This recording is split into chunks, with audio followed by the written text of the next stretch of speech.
You're listening to the Broadway Podcast Network. I watch people blow their life on something for passion. Beautiful, right? But if you're spending more money to keep your passion project up and running, is that worth it?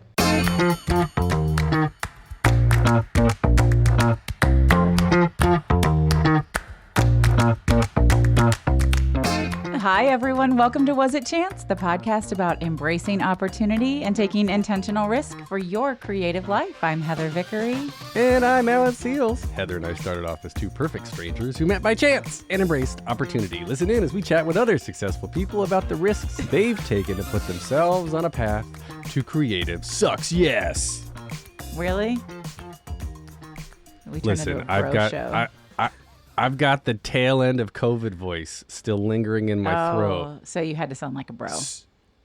So I gotta, I'm like my excited voice just sits down here in my esophagus. So like, if you want right now in a world where we talk about really cool people, like this is your chance to get that because I don't know how to dial back into that. Okay. I learned from you that when Allison and Lulu from 10K Dollar Day say you have to interview this person, that we need to listen because they know all the best people. They're smart people. And that is how we ended up with today's guest. Will you tell everybody who's here? In a world where we talk about really cool people, our guest today is Equity Ben Ptashinsky-Skinner. How's that? Was that good? Hi. Equity Ben. Hi, Ben. Ptashinsky-Skinner. He's a stay-at-home dad, husband, part-time performer, voted Orlando's best comedian in 2021 and 22, as well as Orlando's best actor, the entire best actor for all of Orlando in 2018, 19, and 21. So on 2020, we'll just chalk that up to COVID, right? No voting then. Yeah. Ben has become viral since... I took second place that year. That year for some reason. Look at you. All right. Become a viral sensation on social media, host of his own cooking show called Any Schmuck Can Cook. Ben believes that budget-friendly, healthy meals should bring families together. Ben, welcome to the podcast. Thank you very much. I'm so excited to be here. I understand you all like to have some fun, and that is what I am about. There we Although go. I will admit, I'm the complete opposite of a bro, so I'm a hoe. So there you go. So is and Heather. I love you already. I am the opposite of a bro also, which is why I call Alan out when he acts, because he's actually not a bro either. So when he acts like one. Not at all. There always has to be the yin to the yang, right? So the people that balance you out, that's very important. So Equity Ben, what's the equity part? How's the comedy fall in? Like you've got all of this so many things, this multifaceted, multi-named hyphenated individual that you are. And I want to peel back the layers of the onion, of the hoe onion, and figure out where the hoe comes from. Well, I hope you have some time because it is a long peel. Get that knife ready and sharpened. So to answer the first part of your question, Equity is my union. So I am a member of Actors Equity Association, and I have been since 2005. And I have had, until the pandemic, worked every week since 2005 as an equity actor, which was absolutely amazing. And then during the pandemic, I decided to stay at home full-time as a dad, and I had never cooked before. And so I was told by my husband, who had a full-time job, that I needed to put food on the table. And he gave me a recipe and ingredients, and I filmed it just kind of as a joke because it was so bad. And the comedy behind me figuring out how to cook became a sponsored show on my channel, which has not turned into a comedy series because, by the way, I don't know if you know this, but when you do stuff, you become experts at it. And so I wouldn't call myself maybe a food expert, but I can absolutely follow a recipe. And so I believe in teaching people that anyone, truly anyone, can cook as long as you can read. And you don't have to be a genius or rich to put healthy, good food on your family's table. And I believe what will change the world is sitting around the table as a family and eating food, filling your soul and your gullet at the same time. That's what I believe. That's what I learned during COVID. And I'm trying to pass that on to people who are still being slaves to their companies and not realizing that all those companies threw people out like trash bags and they'll do it again in a heartbeat. That's what I believe. How old are your kids? I have one child. She's 5 years old, and we adopted her at birth. So, in one of those stupid books that teaches you how to be a good parent, which, by the way, burn all those books. I don't know why we're in Florida, we're banning all the good books, and those are the books that should be banned. One of the things I read was introduce a new food to your child every 3 days at the age of 6 months. And it's something that we've done with our daughter truly every day since she was 6 months old. We just took a Disney cruise. And my favorite part of the Disney cruise, we cruised with another straight couple, which I don't mean to explain to everyone that gays parent better, but we do. And Hey, wait a second. in front I think I agree of with you. my friends, Charlotte, my daughter, was eating escargot, ahi tuna, and I was like, yeah, I'm amazing. And this is my daughter. I just love when, I'm like, I think she'd really like to try, if it's possible, could she have the escargot and the ahi tuna? And then the kid was like, her friend that we brought on the cruise was like, I'd like the chicken fingers and french fries for the 7th time that cruise. Yeah, my kids are definitely of that same ilk of I have two, and my younger one likes to try things to tell me he doesn't like them, and the older one, who's 7.5, is just like, nah, I don't like it. Like, how do you know you don't like it? Well, look at it, Daddy. I just know. I'm like, no, that's not how trying food works. But my original question was going to be, your daughter's 5. Have you noticed a shift in like the family dynamic and how things have, I guess, ultimately like the sitting around the table and the ability to want to try new things or even share the cooking with you? Has that changed as you've done more of the at-home cooking and integrated your daughter? Oh, yeah. And I think it's so important to teach kids about food because I was never taught about food. And listen, I don't want to talk smack about my mother because she's an old Jewish booby and she will beat the crap out of me. But I was definitely not taught correctly about food, and I struggled with a weight issue up until I was 35. I used to be almost 400 pounds. And so I am trying to teach my daughter how to have a healthy relationship about food, that no foods are bad, that you trust how foods make you feel, that kind of a thing. And so teaching children how to cook is a huge part of that, because if you only rely on getting your food from places where others have cooked for you, that is never going to be the best relationship I believe you can have with food. And so watching her do things like make eggs with us in the morning, that to me is so empowering, not just for her, but also I feel like I'm achieving something as a parent. But then also we live in a world where friends of ours have, 5 meals a week in the backseat of their minivan. And to me, that is just not only nutritionally not healthy, but it's not healthy for you as a family. How do you connect? And so, yes, my husband has a full-time job where he's out of the house 48 hours a week. But I make it a priority that we spend as much time together as a family, that. even if that means we're poor. And so kind of like to answer both Alan and Heather's question at the same time, Just coming at you. I spend about 6 hours a week looking at all of the grocery ads, and I plan basically what I would consider like bougie food on a budget. Like tonight's dinner is Korean chicken wings, and I was able to make an entire thing of like these fancy chicken wings that I had at a similar restaurant in town for under $10 for the whole family. So I look at stuff that I'm able to bring down cost, that feeds our gullets, our souls, and is essentially a healthy meal on a budget. And that way we're still able to travel. It allows us to spend as much time as a family together, because I do that when he's at work and she's at school, and then we can come together and enjoy as a family. I love that. So you clearly have a lot of passion for this, and you also are a trained actor. My queer brain was like, Equity Ben, he's doing some diversity and inclusion work, swear to God.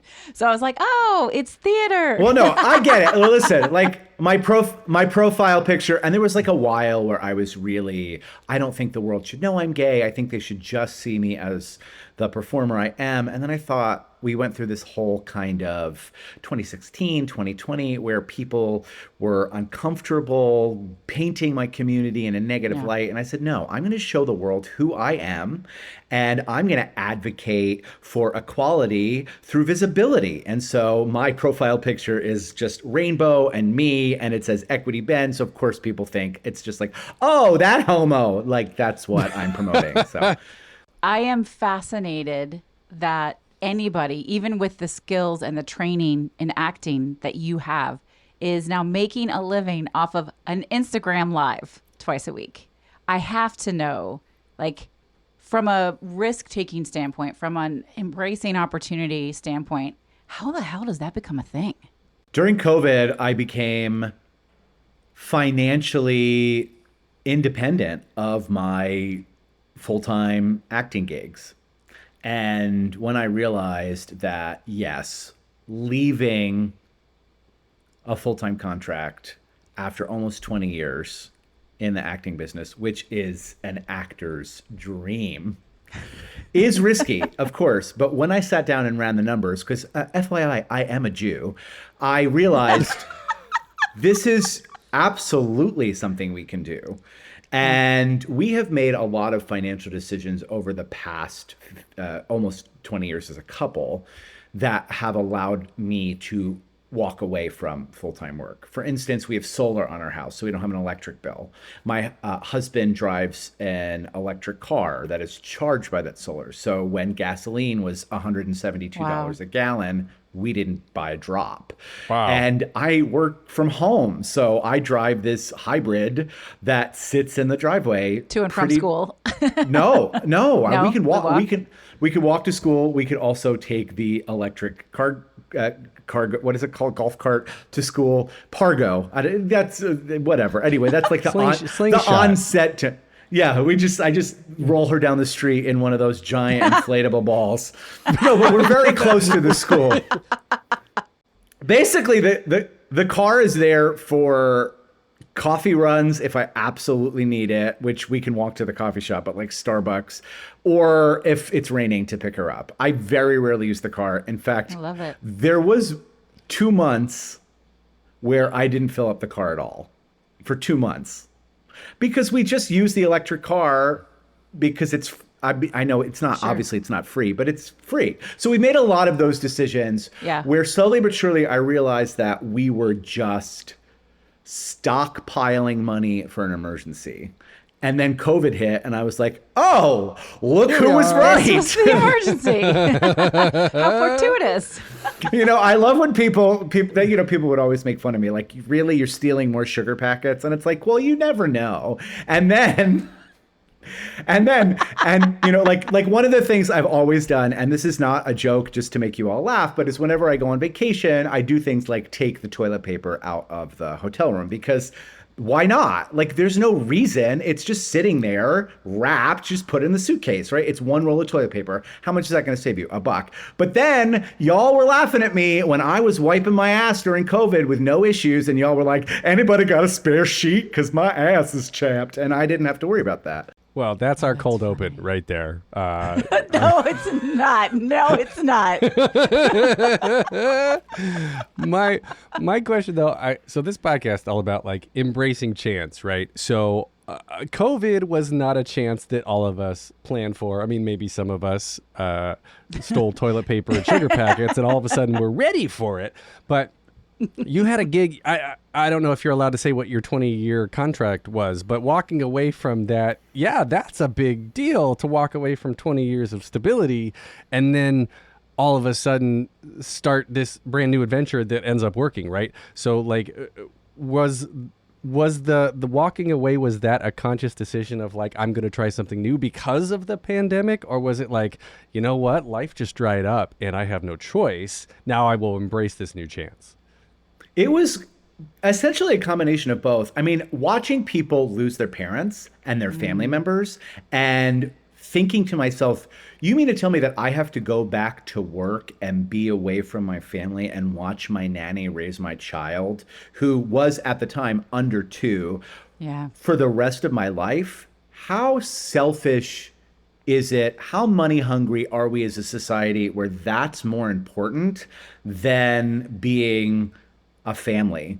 And so I said, screw it. I don't care if I'm poor. I want to gracefully put my parents into the grave for hopefully the next 20 years and gracefully raise my child, even if that means that I have to go back to work full time at 60. Like, why not? I mean, I'm an actor, right? How many The pleasure actors? of choice. Right. Yes. Yeah. So that's what we're doing. I still write the check to the government. All my taxes are paid. My retirement is still fully funded because, again, who knows what's going to happen.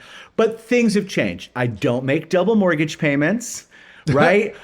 I don't drive anywhere, and I will always steal sugar packets. There's just some stuff has changed for my new life, and some stuff will never change because my grandparents were Holocaust survivors, and I think that inherently that has trained me to be as resourceful, I'd rather say that than cheap, as possible.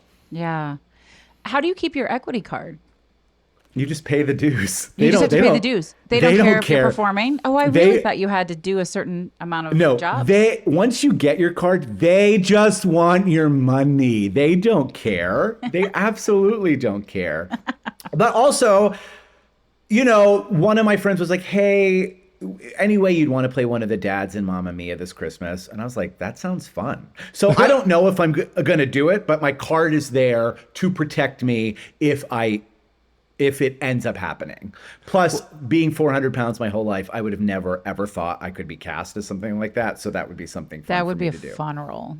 Alan and I would have to come see you. You've gone so far down the rabbit hole of your Equity Ben branding, but would you ever consider changing your name to SAG-AFTRA Ben, just to give representation to the other side? Or like IATSE Ben. Like, what if I just become a stage tech, right? I love it. Okay, so you started Rant. What made you decide to go live with that first dinner? I believe in authenticity, right? I think people will find you if you're being real. So like, for instance, today, we had an issue with the camera. You turned it off and I was still this. Like, this doesn't change. This is who I am. So I believe in just being yourself. And so I try to post everything, the good, the bad, the ugly. Here's a flat tire. My daughter's being a bitch. My mother is uber conservative this week and doesn't believe in gay marriage all of a sudden. Like, I'm posting it all to tell the truth, right? Like, because that's who I am. And for a long time, I was so worried, oh my goodness, I'm going to lose followers because I believe in marriage equality. No, hello. Like, obviously I believe in marriage equality. I am married to a man. I have to stand up for what I believe in because it's who I am, right? So I wanted the world to see how crappy of a cook I was. And then all of a sudden it was like 6 months into it, I was like, this food is good. And now I'm, making Korean fried chicken wings and the most amazing, delectable, I can't believe how good some of this food turns out. And we're eating like kings. And then you look at like the calorie count and stuff and it's not so bad. You just have to find the right recipes. We're going to take a quick break. Stay tuned for more of the episode. And now we're back. Has your relationship with food ultimately changed now that you've been cooking and you're I guess initiating the recipe finding, the ingredient finding, and then I always think about you said at the very beginning, you were like, if you can follow a recipe, you can cook. Yet there are people I know, I happen to be married to one of them, who are like, I'm just gonna like wing it. And That's the thing. I'm an improv That's how my actor. partner is. Yeah. I live for making stuff up because I keep trying. I have a foul mouth, and so I'm trying to keep it clean for you guys. Oh, don't worry about us. We're good. We fucking love to curse. Okay, thank God. Listen, I'm like obsessed with making shit up. I've been an improv actor my whole life. However, when it comes to cooking, I was so scared of making mistakes that I always follow the recipe. And I found that every time you actually follow the fucking recipe as written, you get a good dish. So when people are like, "Oh, I measure with my heart," and I said, "Well, that's why your food sucks." And that's probably that's where the term "made with love" came from. right. And also, by the way, when you measure with your heart, when you make it with love, like check your cholesterol, sweetheart, because that was way too much butter. Okay, like let's Is there ever too much butter? I mean, ask that to the woman who died at 45, right? Like, I mean, possibly. I think. I mean, don't get me wrong. I made a shrimp dish the other day, and it was 3 tablespoons of butter is how the dish started. And so, like, you smell this, but 3 tablespoons divided by 3 people, that's not a big deal. But you smell the butter, and it's so rich, it's so great. But then you do this stuffing recipe I do every year for Thanksgiving. It's 2 sticks of butter. There's no way that if you ate like that every day, you would not screw how you look, screw your numbers, just how you feel. Right. And so Gut health. Right. Yeah. I mean, absolutely. my signature dish is mashed potatoes, and there are at least 2 sticks of butter in my very fucking delicious mashed potatoes. But I Yes, do but- only make them like twice a year. That's my point. Okay, so Yeah. twice a year, you're like, and also, isn't that why they're special? Because they're not every day. Sure. Right? You're like, oh my gosh, it's time for Heather's special mashed potatoes that we only pull out at Thanksgiving and Christmas, and so they're uber special. I do meatloaf and a breakfast casserole. Did you get some? Did you swallow a fly, Heather? You get- No, I thought about swallowing your meatloaf. Well, I you don't like like my I don't meatloaf want anyway. anything. I know that is true. Meatloaf is not my brand, but I was the kid who had to have different. All of my foods had to be. They couldn't touch, and I don't mix things up. And so the idea of a loaf of meat with all those things in it, I would literally just rather starve. All right. Well, more from me and Anyway, SAG after Ben. let's talk about SAG after Ben. What happened on that first live stream? So What happened? I didn't understand the recipe, right? Things would happen like, the meat.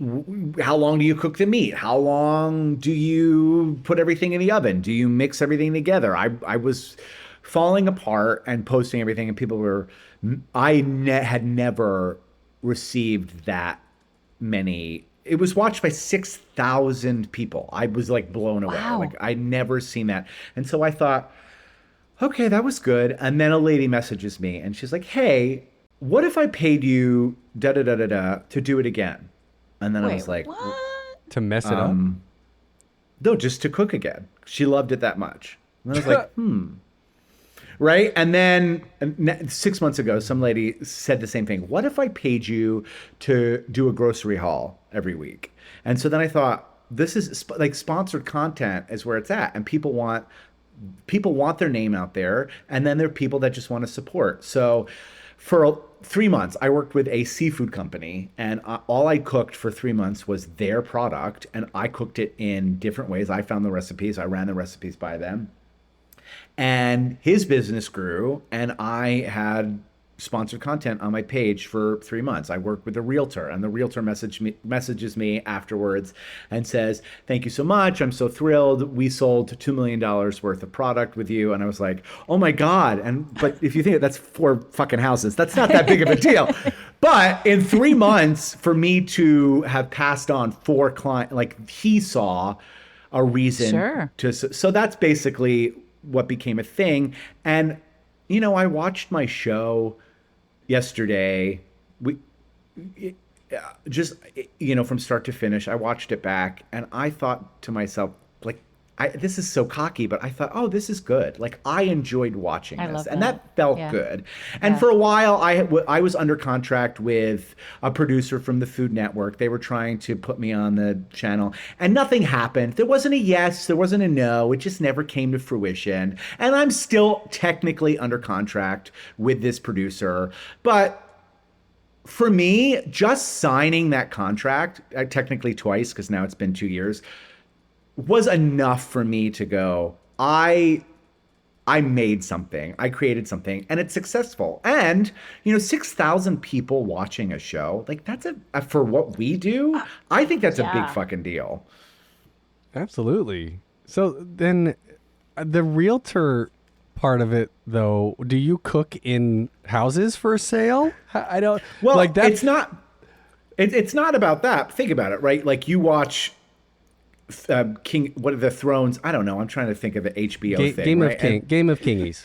You watch Game of Thrones. you watch Kinky Gamers, and you're not going to buy a fucking dragon. But at the beginning, they're like, "Hey, have you thought about watching The Nanny?" I don't know why, but that came to my mind. I know they stream The Nanny too, and you're like, I haven't watched that in a while, and you're like, let me give it a watch. Like that's basically what it is, right? You watch my show, and I mention this realtor, and you're like, oh fuck, I do need to buy a house, or I'm thinking about moving to Orlando. I don't have a realtor. Let me contact this realtor. That's basically how it works. And same thing with the seafood. Like, yes, of course, I'm using their product, and that makes it easier for them to sell, but that's. And I partnered with Disney travel agents, anybody. I'll take anybody's money except, by the way, Grinder. Grinder contacted me and they were like, "Hey, we love," my and I'm God, like, that's "Listen, whether I do or do not use your product, my followers don't need that image painted upon me." No, right? they don't. Yeah. We'll talk about making meatloaf. That would be great. Yes. Oh, but Yes. see, right? It's such Yeah. a clean show. Actually, I think that is how your name came up with Allison and Lulu. we were talking about meatloaf. I remember that. No, we were not talking about meatloaf. We were talking about getting paid, which don't go there. Just don't put those things together right now. Everyone else is okay. I recently added Alan, meatloaf. Stop it. Wait, do Act you guys like a remember? fucking grown up. You remember when Meatloaf was like, "I will not get vaccinated. I'm absolutely not doing that." Which, whatever, it's your decision. Like, no big deal. And Like then he Meatloaf the Man. yeah, Yes. and then he died from COVID, and then people were like, "I would do anything for love," and then he's dead. Like, hello, But I like, won't whatever. do Like, that. right? You live your life, baby. Like, I don't care. It's like like you. It's like, listen, if you want to be a podcaster and have Grindr sponsor you, that's fine, but you might get a certain audience. Like I don't Right. care what you do, but you have to understand that when you do stuff, you are responsible for what you Yes. do. Yeah. Yes. So anyway, back to it. I recently put a tip jar, quote unquote, buy me a coffee, in my newsletters at the end of my own shows, my solo show podcast, The Brave Files, and I do a weekly live show that's for free content, right? And it's really uncomfortable to say, "Hey guys, if you really like my content, you could buy me a coffee, you could tip me." And Allison was like, "Oh my God, you gotta get to know Equity Ben. Like he's like, this is how I feed my family. Like I want to hear all about." So let how me ask do you that. then. To give myself to give you the fully educated answer, let me ask you, how do you make money? Yeah, How do you great support your question. family? I support my family through my work as a transformational success coach. Okay, so would you take on a client for free? Yes. Okay, but then how do you feed your family? I know you don't want that answer. I do one client as a gift a year. That is a thing Yes, that I absolutely. Oh, and I do comedy shows for Give Kids the World. I've done Cast Member Pantry, which donates food. Right? Yes, of course. We would like to give back. So no, in general, I wouldn't work for free, but I do work for. That's my point. Is I work for free as a podcaster and doing live shows. Some of it is marketing. I totally get it, but I put a ton of content out, which costs me a ton of money. And time. And time on my end, and time is money. And while I don't need to get rich off of these things, I sure as fuck would like to cover my expenses. So I'm like, okay, I'm going to put the tip jar out, but it's really uncomfortable to ask about it. For people Well, I'm going to be completely participate. frank. The cost to sponsor content is so cheap, but I put out a lot of content. So my thought process was some of my fans have no issue sponsoring one show a year, right? There are 350 days in a year. So then I just need, out of my 300,000 TikTok followers or 60,000, 70,000 Instagram followers, 350 people to sponsor one show Right. a year. Then all of a sudden it adds up quickly, right? You're like, oh, $25, that's not a big deal. $75, that's not a big deal. Everything adds up. The little tip jar, that adds up. So every time you do something or have something sponsored, it adds up. The thing that I threw out the window was feeling weird about asking money because this is my job. I would never in a million years go and do something for free unless, of course, it was to help somebody. But corporations, they're milking you dry. Like if I were to go, I do still work at Universal part-time, one day a week, one day every other week. Basically, so I don't go crazy at home and so I can get my family into the theme parks for free because that's something easy, cheap that we like to do. And then I steal their toilet paper. And no, I don't do that. That's just a joke. I would like to keep that job. But they have begged me for now 3 years since the pandemic, please sign a contract with us. You're so great. And I legitimately believe that I'm so great is because I'm not getting burnt out there and I'm only doing this one day a week, one day every other week. But I would never do it for free. Never. Yeah. And I believe that if you want something to become your job, you have to get paid to do it. And I can't feed my family if I'm not getting paid. And also, if you have an audience, they're there for a reason. People don't just listen because it's free. There are some people, I firmly believe there are some people who will never be able to afford to sponsor, and that's fine. But there are people who can. And those people who want to see or hear your content will provide an income source for that. And that's why I've never done a Patreon. That's why I've never done sold content. Well, and I have done a few private shows where I have given tickets to anyone who said, I can't afford to come. You direct message me. I don't announce, hey, Joe from Kissimmee couldn't afford to come to my show. I gave it to him for free. I'll never do that. I'm not going to blast somebody out there, but I will absolutely comp anyone to anything if they can't afford to come. In fact, I always do. Before COVID, I was doing stand-up shows. I produced them myself. I was making all the money because, I'm paying the venue and nobody's taking a percentage of my ticket costs. I make everything. But then I always did one full show where every seat in that house was a theme park employee who was paid an hourly rate, who couldn't afford to buy my ticket, completely free. And so that's what I would do. Anytime I did a show, I would make sure to do, and we've done a ton of them. So I make sure that there's always a way to get back. Yes. And Heather, what I think you're doing by providing one free client a year for coaching, I think that's absolutely important, not just for them, but also for you and who you are as a person. Sure. Yeah. But also, this is a business. Like, we can't forget that this is a business. Like, the reason Phantom is closing on Broadway is because it's a business and it is, after 35 years, too expensive to keep running. Yeah. We don't care that it's a legend. We don't care that there's no way to actually get that man out of the building. That's the whole plot of the show. All we care is that the Phantom wasn't profitable. And to quote my husband, it should have been more Phantom and less opera, and maybe it would have stayed open. That's my husband. I love it.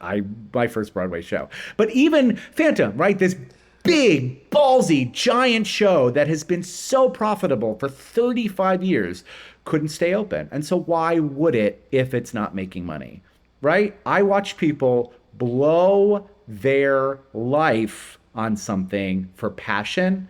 Beautiful, right? But if you're spending more money to keep your passion project up and running, is that worth it? That is true. That is true. It's hard.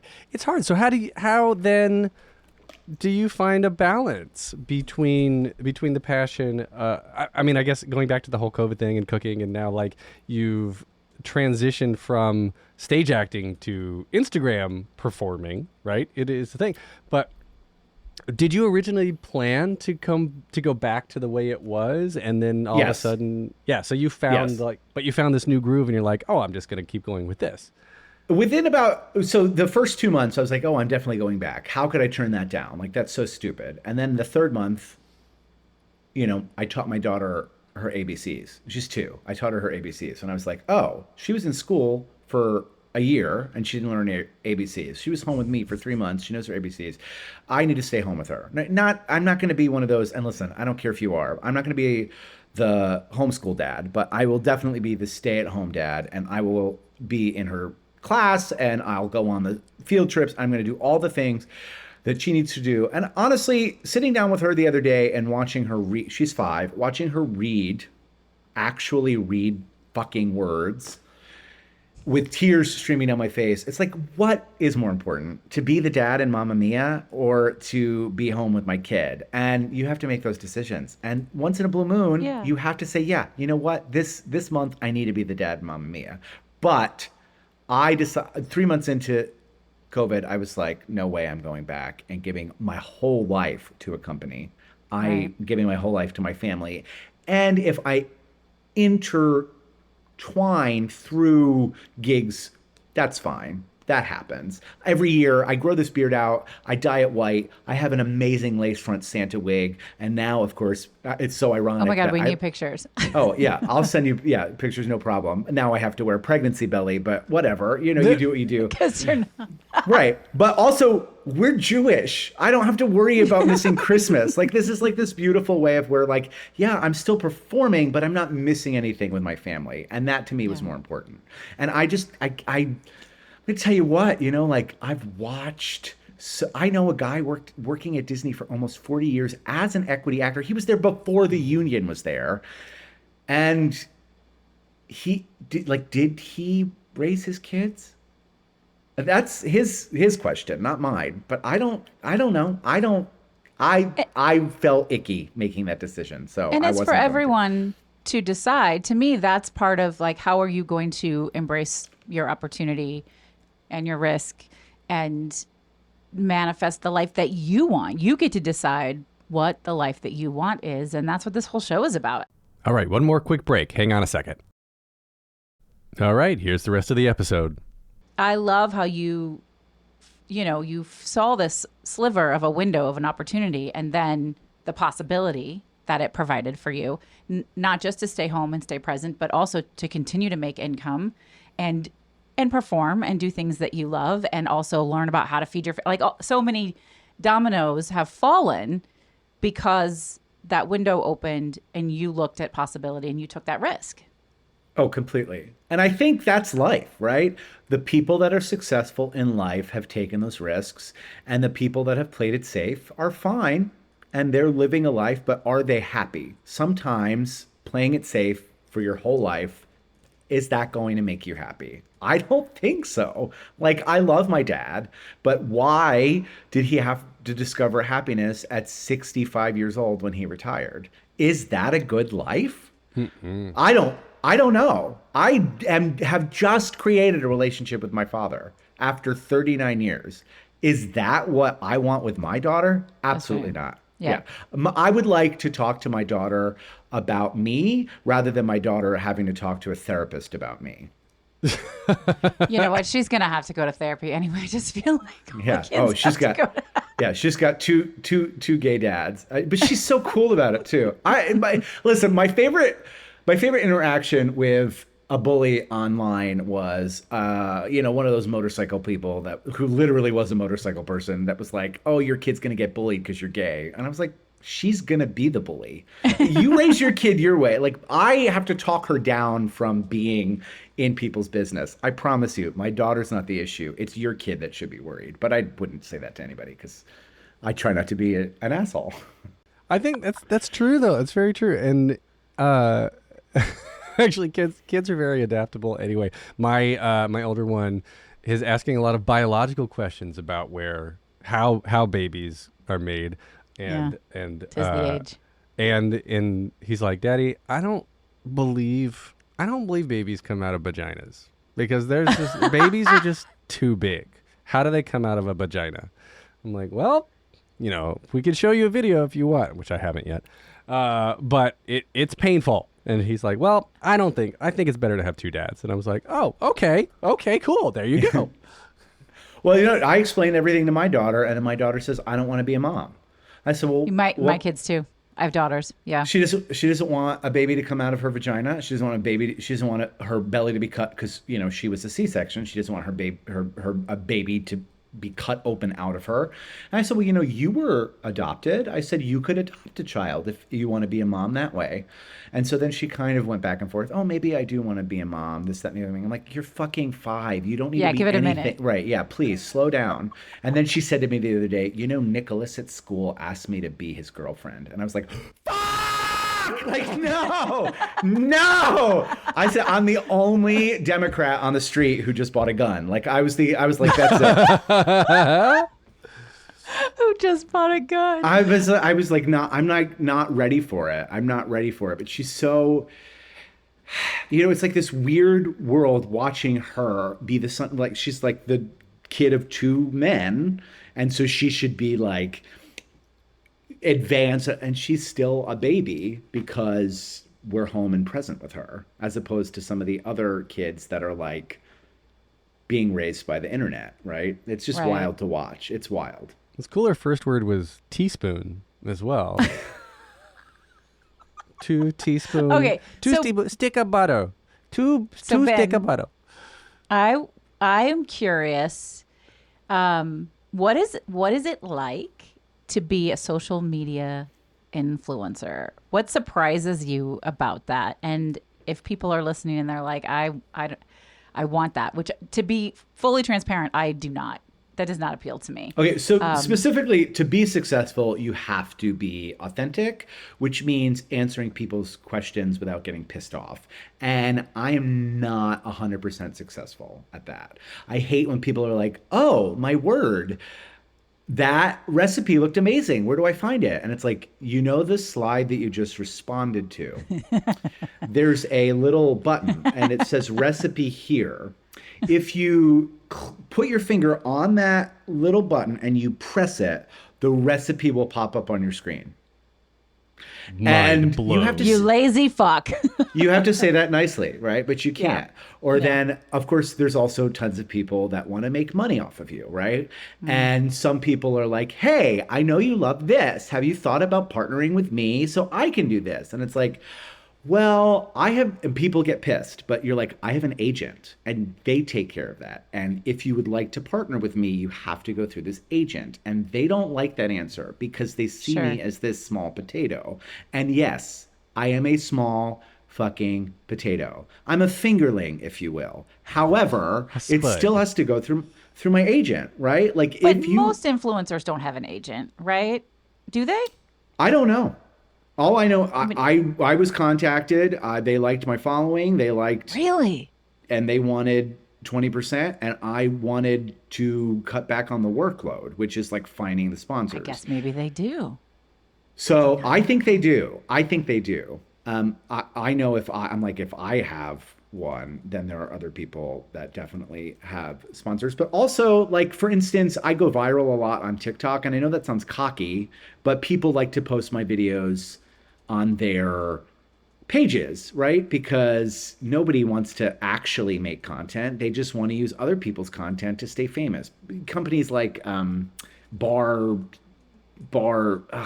can't think of the name. This one, and I have no problem shutting them out because I'm like, you gave me nothing. So anyway, this one company used my video and they didn't pay me a penny. And so from now on, anytime somebody wants to use my video, any of my videos, they all get licensed non-exclusively through my agent. And I don't care if my agent takes 20% off of my work, because then they will be after these people that post, right, to get the money. So I don't have to deal with any of that. But yes, feel dumb that I forget the question was, do you enjoy being a social media influencer? You know what I enjoy is staying home, doing it all from my home, not wearing pants right now. That is amazing, right? Yep. Being able to go, okay, I need to make content on Thursday. Well, if I film it on Sunday because I'm randomly off or this, that, or the other thing and post it on Thursday, nobody has to fucking know. I can do whatever I want on Thursday as long as I post it, right? Or we went on a cruise and I thought, oh, I could buy the internet package and keep posting for all of this money or just take 2 days off. I just took two Have a days off. Why vacation. not? Yes, take a vacation. And some vacations are worth taking the time off and some aren't, right? I mean, on when I do Royal Caribbean cruise every year for my birthday, I post the shit out of that. And then like you said, Heather, you put out a tip jar. Well, I say, "Hey, you want to buy me a drink for my birthday? Go ahead."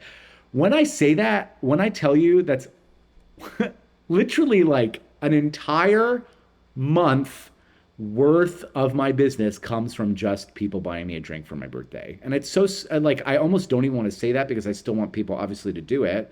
But sometimes you just have to buy the internet package and put it out there, right? Because then you post all the drinks that people are buying you and people can see Sure. it. Right. And so there are pros and cons. Honest to God, I'm not saying this lightly. I would not change how I'm living my life at all. If I won the lottery, I would probably disappear because In a good way or a bad way? Like, well, no, definitely in a good way. I don't think your dad's gonna take you out, Ben. you're right. Like, you're gonna disappear with cement shoes at the bottom of the lake, like Okeechobee. No, like I would stay in my house. I would get rid of the hybrid, but the things I wouldn't do, I wouldn't be so public. I'd love a little more privacy just for myself. It's so weird when people are like, "Oh, did you enjoy the lunch you just had at Dixie Cream?" And you're like, "Oh gosh, I'm in the grocery store." Or like, "Listen, I know this sounds stupid, but I always take my cart back. I never litter. Because people Right. are everywhere." And in the past 3 years, I've been a Karen one time, and I'm still mad at myself for it. Oh, you I'm mean still like mad at myself. recorded as a Karen? No, they didn't record me, but I was. But I you still knew. I knew You I knew. was. I was Yeah. regardless of whether I was right or wrong, which I was totally right. I didn't like how I treated that employee, and I'm still mad. I still feel guilty about that. Now, would I apologize to that employee? No. That employee, no. But I shouldn't have done it. Period. In fact, today I went to brunch and 100% was served rancid salsa. Did I say anything? No. I scraped it off my eggs and I ate it because I am just so anti-Karen. Wow. Well, rancid salsa. Now, see, I coach people through not accepting things that are unacceptable, but nicely. Like if they gave you bad food, rotten food, I don't know that you have to eat that. But No, whatever. I definitely didn't eat it. I scraped it off, and then my husband was like, you can politely," and I was like, "No, I'm just not going to do it. I'm sorry, I'm not going to do it." And I just felt I still live in that moment 3 years ago at that Panera, yelling at the employee for making me get out of my car in the middle of a pandemic with my daughter in the back seat to go inside to grab a mobile order. Why can't you just pass it to me through the drive-through? I don't understand. But Well, rancid salsa was the name of my band in college, but oh, I love it. I love it. I was a groupie. I was one of the Ortega Salsettes. all right. Equity Ben, SAG-AFTRA Ben. Also call yourself Goody Ben. Goody Ben makes lemonade. You got a book. Well, so for kids under 5 had struggled so bad with the word equity. Obviously, QU is a weird combination of letters. And so a lot of kids, probably 10% of my fan base, their kids would call me Goody Ben. And so during the pandemic, every night at 8 p.m. for a full year, I read a children's book to my audience every night. I was never late. I never missed a day. And for the first 6 months, I was like, this is really cool. And then for the last 6 months, I was like, this is fucking hard. It was very hard to be It is. every night, right, for a full year. But I promised myself I would do it.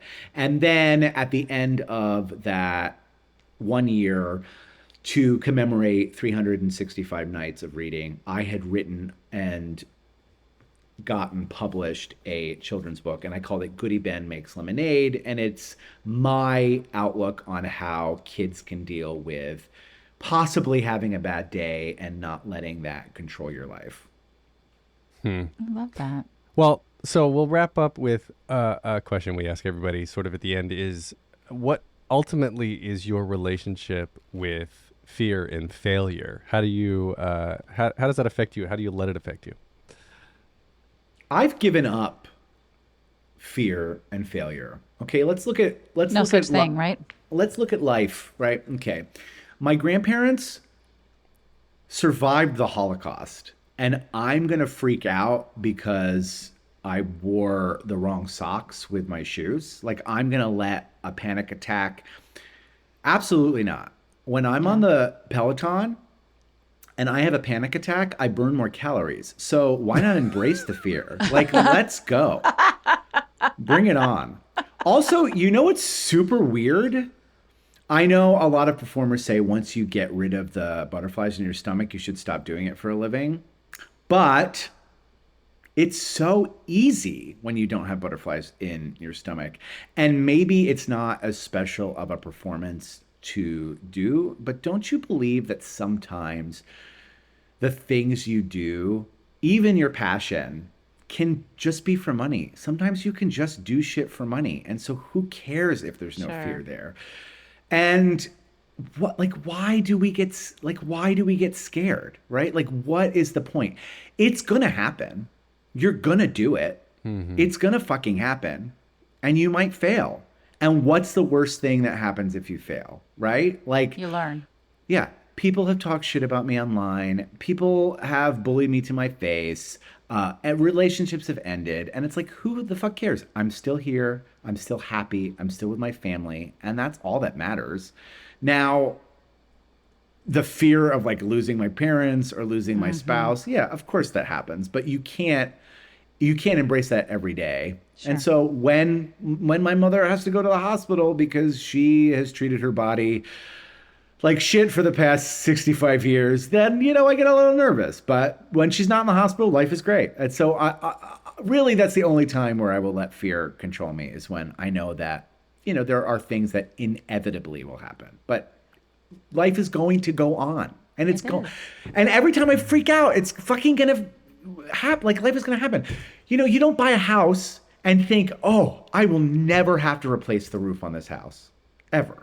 Right? You buy a house going, at some point, I'm going to need a new fucking roof, and the day's going to come, and I'm going to have to pay for it. And then you pay for it, and you watch that money in your bank account disappear, and it's like, why was I scared about that?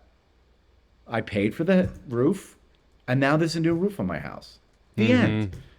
Right? I It's- gotta Well, get a new all well fear lives in the pump. future. That's actually the core of literally all of the work that I do, is embracing fear. So but fear, unless you're being chased by a bear in this very exact moment, the thing you fear isn't reality right now. You're afraid of Yes. something that doesn't exist yet. And 100%. sometimes we can make it exist. Like we focus so much on the thing that we're afraid of that we manifest it, right? We behave 100%. differently, we show up differently. That's how we manifest things for good or for evil. I do have one more question. Because of something that you said made me think. So if you genuinely don't have those butterflies and those fears, and that's, I have no judgment basis on that at all, how do you challenge yourself? Because obviously it is important to challenge ourselves. Otherwise, we just sort of stop. We just sort of Well, stop. does it have to be creatively? No. Because I love the Peloton, and There you go. having been almost 400 pounds, and now I'm sitting at like 195, which obviously my husband threw the scale away because I was obsessed with it. And Good I call, just, husband. he was very smart at that, because really that's so stupid. And also, that's a fear that doesn't need to be there. I like to see if I can be better than the day before. And the same thing, with like food. I'm challenging myself now to not worry about calories, right? I truly am trying to eat food that makes me feel good. And so, regardless of the fact that that salsa had 0 calories, it was still rancid. So, like, don't fucking eat it, right? Like, scrape it off. But also, sometimes you just need to eat a breakfast burrito. And sometimes you're like, oh, today I want a breakfast burrito. And I love my husband, but he had the breakfast burrito today. And then he had to run to work. And I noticed before he ran to work, he shit his brains out in the bathroom. And it's like, you made that decision. Ah, It's like you made that decision. So I'm challenging Action, myself. meet consequence. Yes. Yeah. But really, having lived a life in immense diet culture, which will never fucking work, I am challenging myself every day to just live presently with food and making the decision of whether I want to eat a food that is going to make me feel like crap and shit my brains out, or eat a food that's going to balance me out. And guess what? Sometimes I shit my brains out, and That's it's right. so worth it. We just Yeah. did a 3-day Disney cruise, and I tell you what, I lived on that toilet, and it was amazing because I didn't clean it. I didn't have to clean the toilet. Right. Like, yeah. I feel that. those Disney I feel toilets that. are made of magic anyway. So They sure are. They really are. I took my kids on a Disney cruise in 2019, and my 9-year-old, she's now 9, still talks about the shower in the cruise because it's like a circle. It's almost like a tiny bathtub. You can sit in it and shower and take a bath at the same time. So you were on the Wonder or the Magic? It was a 5-day cruise. I don't think I was on either of those. Because we were just on the Dream, and we've been on the Dream now 4 times, and those tubs are not circular. But I was trying to think, because we did our very first cruise with Charlotte. Oh, maybe it was the Fantasy. The Fantasy. That's what we were on. That Yeah. was the circular bathtubs. Okay. So, Ben, your show, Any Schmuck Can Cook, you stream it live on Instagram. It's technically live, however, it's via stories. So if you want to Okay. watch the full show, including my family's taste tests, you can tune in about 6 o'clock right on my page and just click, and you can watch it as an episode. Or if you're one of those people that's like, ugh, I need something to do, you can watch me post the actual cooking in time throughout the day. Awesome. And that goes out on Mondays and Thursdays, right? Mondays and Thursdays. I also post a joke of the day every single day on my page. So if you're like, oh, I'm bored and I need a good joke, check it out. Remind folks how they can find you on Instagram and TikTok. Are you anywhere else on the socials? I am on YouTube, but I haven't posted for like 5 years. So good luck finding any content on YouTube. But follow me on Instagram at EquityBen, where I have roughly 69,000 My kids would followers. laugh at that. Oh, I laugh at it every day. I'm like, really? I can't break the 70. Nope. 69 would make them laugh. That's the kind of parent I am. So now we all know. And I'm on TikTok at EquityBen as well, where I have roughly 300,000 followers. And my OnlyFans, no, I'm just kidding, but please, And Grinder. please yeah. If Grindr you're looking at, account, Thruple. if you're looking to fool Bumble. around in the back alley of an Orlando bowling alley, I'm available for hire on Grindr. That's funny. But yeah, come follow along. I really enjoy making people laugh and trying to help people live their best life every single day. And by the way, you don't have to be happy every day to be happy. You know, you can have moments. Just be happy. Yeah. I love that. That's Great that's place to a end. beautiful way to end. Yeah. Yeah. Thank you, SAG-AFTRA Ben. It's been a pleasure talking with you. Ben, thanks so much. You're hilarious. I love what you're giving out into the world. Thank you so much for spending a little bit of your time here with us today on Was It Chance? Thanks for having me. Bye, bye, bye. Coming this summer. I need you to the stop with that shit. outro. Listen, my voice is going to get back to normal soon, and I won't have this gruff bro voice anymore. So, well, I've got it. Might as You'll well have to play go with back to just being my nice guy, Alan. it. I'm nice guy Alan. Oh, you know, we should have asked Ben to do Shut the Fuck Up, Alan. I'll bet he could have performed. Oh, maybe. Oh, well. Opportunity lost. Did not Opportunity embrace lost. I that did not embrace that opportunity. chance. Nope. I love it. What a funny guy. What a funny guy. Except for 2021. He was not. So, he was second He place was funny. second funny in 2021. Second funny in 2021. No, I mean, Wait, no. really, Yeah. No, 2020, 18, 19, no, 2020. So 18, 19, 21. 2020. He got runner up in 2020. Yeah. So yeah. there we go. But super funny guy. Super funny guy. Super nice guy. I can relate to the whole wanting to give it all up and stay home with your kids thing. And Yeah. then when I have the opportunity to be with my kids for more than like 3 days, I'm like, shit, I I gotta got to go go back to work.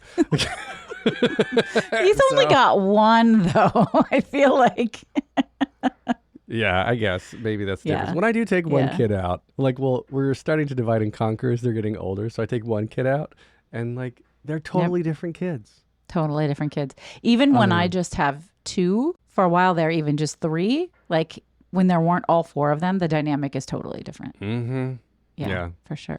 Well, I like how he has leaned into the social media aspect, like right in the acting world, especially. Make it work for you, man. Leaving a 20-year gig, that's tough because even like in acting, right? Even while you're working successfully, you're still looking for your next job. Yeah. So there are very few shows, especially like at the pinnacle, right? If you're talking about Broadway as the pinnacle.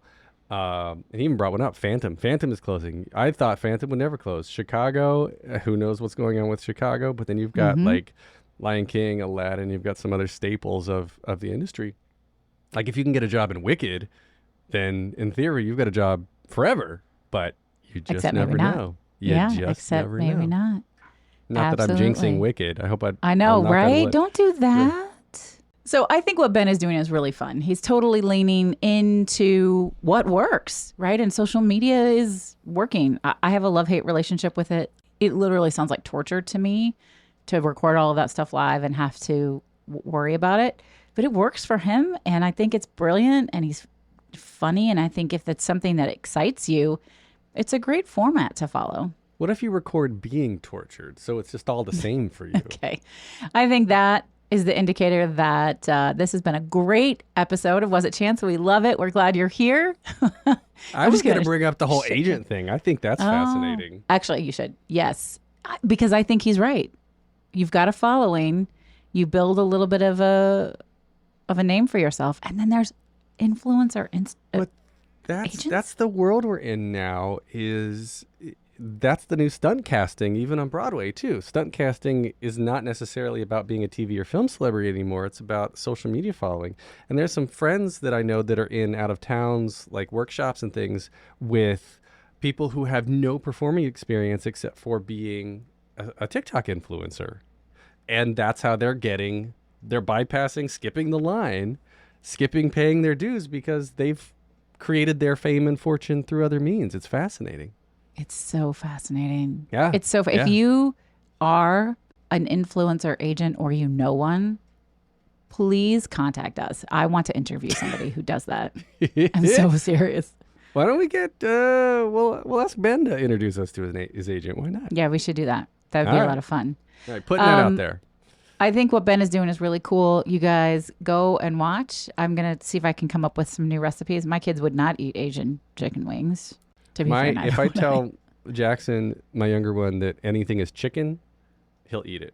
Whatever it is, it's just chicken. I was He'll like eat it. that as a kid. Yeah. My mom used to trick me into eating fried jumbo shrimp by telling me they were tiny little chicken drumsticks. And then my aunt outed her at dinner one night, and I don't think my mom's ever forgiven her because I was like, I'm not eating that. It started But with now I love pad thai because they're little chunks of there's little chunks of chicken which you really love that like shredded, right? So like I can just make it look like anything else in other meals. He's like, oh, is that chicken? Yeah. He's like, oh, okay, good, cool, I like it. I love it. That's awesome. All right, folks, we want to know how you are out embracing an opportunity and taking intentional risks. You can find us on Instagram. We are Was It Chance? Send us a DM. Let us know what you're up to. Or you can email us. Was It Chance Podcast at gmail.com. Thank you so much for hanging out with us today. You've been listening to Was It Chance, the podcast about embracing opportunity and taking intentional risk for your creative life. I'm Heather Vickery. And I'm Alan Seals. We'll talk to you again soon, folks. Bye-bye.